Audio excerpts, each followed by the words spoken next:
second game of the 1991 high school football season.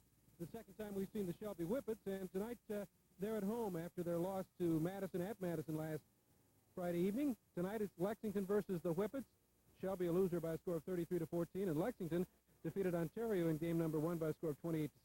Jack Soliday with me again, and Jack, I was talking to Tom Stacy, the head football coach of the Whippets, who is in his first year here, and he wasn't too happy about the tackling last week. No, Madison broke some big plays on them, and that's really what killed them in the ball game, is their tackling on the long, third and long, especially the touchdown that Johnson broke for the 69-yard touchdown. And Tom, of course, the first-year coach, came over here from Mansfield, Washington High School, where he was an assistant to Lee Owens. In fact, he was with Lee at Lancaster before that and at Gallion High School before that. And here at Shelby, he is the fourth coach in about 35 years. Bill Wilkins was the head football coach. In fact, I played on this very field. You probably knew that, didn't you? Our cameraman's making faces at me right now, and he must know that behind me, I once fell right where I'm standing now. But a lot of tradition in Shelby, and for years they ran the single wing. How well I remember. I remember it, too, playing in Malabar. They're one of the last bastions of the single wing. We got to see it quite a bit as they ran over top of us also. It was Bill Wilkins, followed by Bill Varble, who was one of his assistants, and then Ron Steff just took over. And Ron did not have his contract renewed after this year, but Ron is now an assistant coach to Fred Martinelli at Ashland University.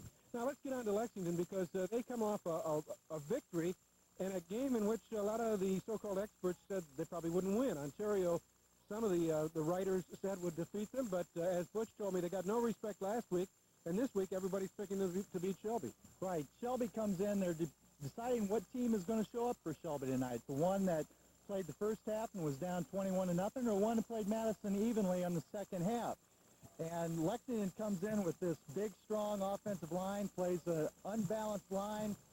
Ben Gerhardt running the ball, and Shelby's going to do some different things defensively tonight to try to force Lexington to throw the ball a little bit more.